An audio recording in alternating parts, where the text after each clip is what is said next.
está aqui conduzindo o Gazeta Entrevista. Olha, essa terça-feira, na verdade, esta segunda-feira, foi uma segunda-feira nervosa. Estou me referindo ao dia de ontem. Pelo menos para sete pessoas ali do DERACRE, a situação ficou muito complicada. O cenário em que nós estamos, de insegurança, nos obriga a ter uma postura um pouco mais cuidadosa. Eu digo isso porque 7 pessoas foram feitas reféns ali no DERACRE, na Secretaria de Infraestrutura, naquele conglomerado ali de órgãos públicos, na rodovia Chico Mendes, na via Chico Mendes, perdão, e 3 caminhonetes foram roubadas, né? Essas pessoas foram abandonadas em uma estrada. Agora, tem alguns detalhes que eu não tenho, mas os repórteres Jair Alves e Adailson Oliveira têm os detalhes, eles estão na redação da TV Gazeta, e eu peço para dividir a tela com o Adailson Oliveira. Adailson, boa tarde. Seja bem-vindo aqui ao Gazeta Entrevista, Adailson. Eu queria que você nos passasse alguns detalhes a respeito desse problema. O que você destacaria, Adailson?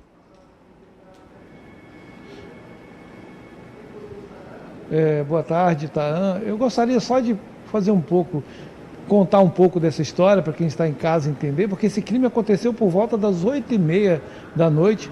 Os bandidos chegaram na sede do DERACRE, onde fica também a Secretaria de Infraestrutura, ali na via Chico Mendes, e eles encontraram 3 vigilantes, nenhum estava armado, então foi muito fácil rendê-los, e eles levaram para a parte interna do DERACRE, onde estava reunido o diretor-presidente do DERACRE, o Petrônio Antunes, estava com a chefe de gabinete, o seu motorista, mais o empresário Francisco Salomão. Eles estavam numa mesa que fica na parte externa ali, onde estavam tomando um lanche, conversando. Então os bandidos já renderam essas 7 pessoas, foram direto para essas caminhonetes e já saíram de lá levando para a parte alta da cidade. Nós temos umas imagens que são exclusivas, que mostram o momento em que essas caminhonetes elas estão saindo do pátio do DERACRE. Aí esse local onde tem essa câmera é justamente assim, passa a delegacia e já tem um empreendimento e essa câmera estava lá. Mostra aí que por volta de 8h53 e alguns segundos, a primeira caminhonete passa, dá para perceber porque ela tem a logomarca da CEINFRA, e logo 25 segundos depois já temos a segunda caminhonete e em seguida a terceira, todas seguindo para a parte alta da cidade. Eles não fazem um retorno, o que indica, numa primeira informação que foi repassada pelas próprias vítimas, né, que ela subiu ali pelo lado de São Francisco, fez algumas voltas na cidade, né, possivelmente para despistar. Só que eles levam essas 7 vítimas para a estrada de Porto Acre e elas ficam sob mira de armas por volta de 5 horas, até o momento em que recebem uma ligação, possivelmente, dos bandidos que levaram a caminhonete para o lado da fronteira com a Bolívia, dizendo, olha, pode soltá-los porque nós já chegamos ao destino. É quando eles são liberados, e aí a polícia consegue chegar até essas vítimas. Elas não sofreram nenhuma agressão física, né, mas foram levadas para a delegacia no primeiro momento, para que elas prestassem depoimento, passassem informações. Mas até agora a polícia não conseguiu identificar os autores dos crimes. Por enquanto, as vítimas viram 4 homens armados, mas com certeza podem ser muito mais, porque para levar essas caminhonetes, pelo menos 3 tiveram que passar para a de fronteira. E aí havia uma informação de que elas teriam passado para Plácido de Castro. Mas hoje, conversando com o secretário de Segurança, ele falou o seguinte, que policiais rodoviários federais conseguiram ver essas caminhonetes na BR-364. E pelo tempo em que eles ficaram com as vítimas, com os reféns, ela pode ter ido para Guajará-Mirim, que pega pela BR e vai sair na fronteira lá na Bolívia. Então, de qualquer forma, essa caminhonete, dificilmente o Estado vai conseguir recuperá-las. São 3 caminhonetes que foram entregues em outubro do ano passado. Elas tinham 9.000 quilômetros rodados, quer dizer, são seminovas, vieram de um convênio com o Ministério da Defesa, eram 6 caminhonetes, 3 agora foram levadas pelos bandidos, e a polícia não tem a menor pista de quem foram os ladrões e onde estão essas caminhonetes. Felizmente, os reféns estão bem, inclusive conversamos lá com uma diretora do DERACRE, ela disse que no final da tarde o Petrônio vai estar no DERACRE e ele pode falar sobre esse assunto. Eles pediram para descansar pela manhã porque ficaram nessa delegacia até 5 horas prestando depoimento. e com certeza estão cansados, estão estressados de passar pela situação que passaram. Não é fácil depois se explicar. E aí, como você estava falando no início, hoje a maior moeda de troca das drogas dos bandidos na fronteira são as caminhonetes, que viraram alvos, né? Sempre foram, mas a gente nota que num determinado período elas são alvos, né? E agora o governo do estado também participa nessa negociação, né? No ano passado, você se lembra que levaram uma caminhonete da Secretaria de Agricultura, agora 3 da CEINFRA, e também no ano passado levaram 2 caminhonetes da Prefeitura de Plácido de Castro. Ô Adailson, eu quero um detalhe de você, que é o seguinte. Primeiro eu quero saber se o governo do estado do Acre, com essas caminhonetes, se existe algum tipo de seguro que possa cobrir esse prejuízo. E outra coisa, Adailson, essas caminhonetes, elas tinham rastreador? Porque eu não sei, essas caminhonetes normalmente, ou seria prudente, se não tem, deveriam ter mecanismos de rastrear esses veículos. E outra coisa, você pegou imagens aí, são imagens do comércio ali daquela região, essas imagens exclusivas que nós temos. Agora, e o DERACRE? Não tem imagens que possam identificar essa rapaziada, não? Olha, então, DERACRE e CEINFRA ficam ali no mesmo local, é uma quadra grande na Via Chico Mendes. Não tem uma câmera sequer, nem na entrada e nem na parte interior, ali onde ficam os prédios. E olha aqui naquela área nós temos várias caminhonetes, temos caminhões, temos tratores que ficam ali no pátio do DERACRE, no pátio da Secretaria de Infraestrutura, e mesmo assim não existe segurança alguma, quer dizer, não há como você ter nenhuma imagem dos bandidos entrando e saindo. Na verdade, como você disse, foi um comércio. A polícia, inclusive, está procurando ali na região daqueles comércios que ficam na frente, ficam ao lado, para ver, vai juntando essas imagens para ver se consegue chegar. Mas o que vamos ter de imagem do comércio são o quê? São as caminhonetes saindo. Dificilmente você vai ter imagem de pessoas, ou você vai conseguir identificar pessoas. Quanto à questão do seguro, eu estava conversando com o secretário de Segurança, ele não soube me informar, apenas a CEINFRA vai poder repassar essa informação e nós não conseguimos contato ainda com ninguém, porque o Cirleudo Alencar, que é o secretário, ele estava viajando e vai chegar hoje, porque logo mais vai ter uma inauguração que ele vai participar. E aí ele vai poder responder, né? Agora, quanto à questão de rastreadores, não tem. Inclusive, no ano passado, a Secretaria de Segurança ofereceu para mais de 30 secretarias que eles colocassem esses equipamentos nos seus veículos e interligassem com o sistema de segurança que fica no Palácio das Secretarias, ali nas próprias Secretarias de Segurança. Assim, esses carros ficarem monitorados. Caso até mesmo o carro fosse ligado, eles poderiam ficar sabendo lá dessa central. Mas como tinha um custo para fazer isso, 7 secretarias apenas aceitaram fazer essa segurança nos seus veículos. CEINFRA e DERACRE, por exemplo, abriram mão, sendo que existem várias caminhonetes, vários caminhões lá que precisam realmente dessa segurança. E aí o que aconteceu agora é que elas não tem como chegar até esses veículos, como muitos outros do Estado, né? Se você pegar em mais de 30 secretarias, apenas 7 fizeram isso, então tem muito veículo aí que vai ficar muito fácil para os bandidos, se eles quiserem levar. Até porque as próprias secretarias não têm segurança nenhuma. Os vigilantes que ficam lá no DERACRE, por exemplo, não têm arma, são os vigilantes normais que ficam. Não tem uma vigilância armada, onde tem um patrimônio muito alto para o Estado, infelizmente. Tá certo, Adailson e Jair Alves, muito obrigado pela participação de vocês, muito clara, são muito claras as informações, muito obrigado. O prefeito Tanísio Sá, prefeito de Manoel Urbano, você vê como que o governo ele não se comunica, né? Você vê que a Secretaria de Segurança Pública expôs um instrumental para poder fazer com que esse tipo de problema pudesse ter uma reação de forma mais rápida, mas apenas algumas secretarias aderiram. Tem horas assim que você fica tendo dificuldades para entender a cabeça de alguns gestores, né? E a Secretaria de Segurança Pública, eu acho que com essa daí, acho que com esse episódio do DERACRE e da CEINFRA, o secretário Paulo César ele tem que ser mais incisivo, né? Estabelecer uma norma padrão. Ora, porque se é um lugar que precisa ter esse tipo de instrumento que foi proposto é aqui no Acre, né? E outra coisa, caminhonete do poder público tem que ter seguro. Numa região como a nossa, em que se troca caminhonete por cocaína, qual é a dúvida de que as caminhonetes aqui precisam ter seguros? Me parece meio óbvio isso, né? Mas, enfim.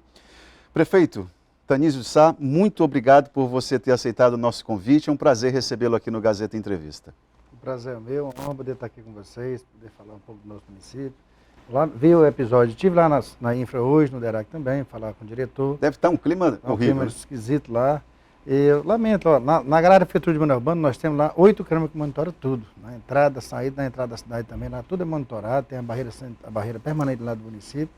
É para evitar essas coisas, né? Porque quem passa lá, a gente vê tudo. Todos os prédios públicos lá são monitorados eletronicamente, todos. Né? Pois é, isso é importante, porque existe o projeto de vídeo monitoramento, de um cercamento eletrônico com câmeras aqui para Rio Branco, que isso já vem de muito tempo, acho que já desde a gestão do ex-governador Tião Viana, mas na prática isso não se concretiza. Mas enfim, vamos teimando, vamos cuidando do nosso pirão. Prefeito, eu queria conhecer Manoel Urbano. Eu queria que o senhor aproveitasse o Gazeta Entrevista para o senhor falar um pouco da gestão.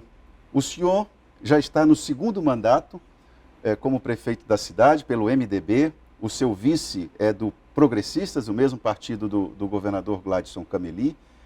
Eu queria saber do senhor o seguinte, hoje, se eu pedisse para o senhor elencar pelo menos os 2 principais gargalos da gestão, o senhor poderia citar? Quais são os principais problemas que o senhor, como prefeito, tem que gerenciar e administrar? Na verdade, hoje os gargalos são muito pequenos já, né? O gargalo tinha quando eu entrei lá em 2017. Hoje lá, os principais problemas eram um lixão dentro da cidade, era um cemitério que toda vez que você enterrar um ente querido, tinha que arrancar outro, que não cabia mais. Um cemitério feito para 10 anos, já estava quase 100 anos já. Então, assim, a infraestrutura da cidade toda desmoronada, não tinha saneamento, esgoto, e as ruas toda destruída. A infraestrutura de maquinário da cidade, não tinha máquina na cidade, né? O carro só tinha uma Triton, que era da saúde.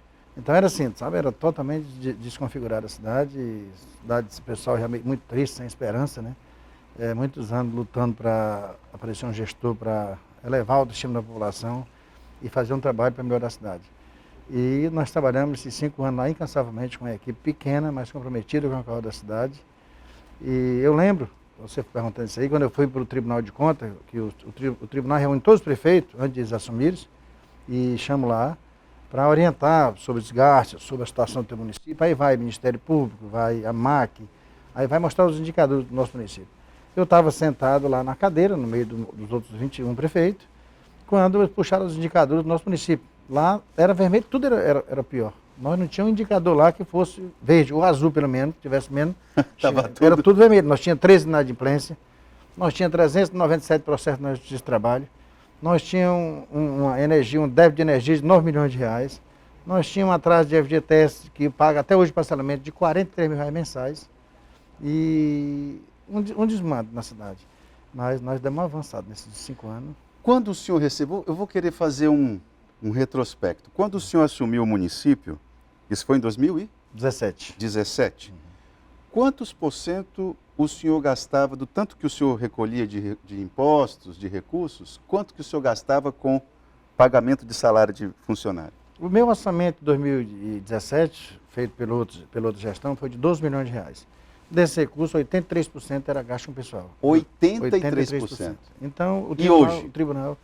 Hoje nós pagamos o maior abono do Estado e fechei com 51%. Fechei, né, pagando abono para os profissionais da educação, os professores e também para o pessoal de apoio. Então, o senhor recebeu uma prefeitura que gastava 83% do que arrecadava com pagamento de servidor. E agora, o senhor está gastando apenas 51%. Não, a minha média mensal, por causa do abono que deu isso, a minha média é 43, 42, a média é essa. Do abono. Agora o abono, porque foi pago quase 3 milhões de reais, né, para os professores e para o pessoal de apoio. Quanto que foi que o professor de Manoel Urbano recebeu? Ele recebeu 18, mas para o município saiu por 24 mil. Porque o FGTS tem um desconto, tem a mordida e tudo. Tem a mordida, mas recebeu 18 mil reais. Então, o que acontece? Esse abono elevou o meu limite de gasto com o pessoal, né, porque ele eleva. Que eu tinha economizado tanto, claro que eleva, os gastos, sem dúvida. Né? Então elevou. Mas era muito alto, não sobrava dinheiro para investir. E a cidade, o município com certidão negativa no cálculo, você não recebe recursos federais. Tu tem que estar adimplente para tu receber. Então, é a mesma coisa que tu tá no Serasa e querer fazer um empréstimo no banco. Tu não consegue Não fazer. vai nunca fazer. Não adianta fazer. E o senhor está com 51%, o Tribunal de Contas já acendeu a luz amarela, mas o senhor ainda está dentro do limite prudencial. Mas ele né? sabe que na volta, isso foi até, esse abono foi pago com um acordo autorizado pelo Tribunal de Contas, né? Até porque era para gastar os 70% tem que ser com o professor, né? Então o senhor vai voltar ali por volta dos 43, 42, por aí assim mais ou menos. Com isso sobra dinheiro para tu investir na infraestrutura da cidade. O senhor deve ter conquistado muitos inimigos, né? Porque num município pequeno, você fazer esse enxugamento da máquina pública, eu imagino que o senhor teve que demitir muita gente. Como é que foi essa reação? Nós cortamos os cargos comissionados todos, né? Nós cortamos 100% dos cargos comissionados, porque não tinha como manter. Para você demitir, você tem que cortar 25% dos cargos comissionados pela 101, pela Lei de Responsabilidade Fiscal. Eu cortei 100%, não deixei nenhum cargo comissionado. Deixei só 6 agentes políticos, e secretário. Mas isso no início do seu primeiro mandato? Primeiro ano, 2017. O senhor acabou com o cargo comissionado? Todos, não tinha nem gratificações, nada. Tudo era zerado. E o efeito político disso, prefeito? Negativo, né? Eu fiquei a ser, sei lá, uma rejeição muito alta, porque a cultura de um povo você não muda da noite para o dia, né? Aí tinham alguns gestores que deixaram de pagar o teu FGTS para contratar para pessoas com cargo comissionado.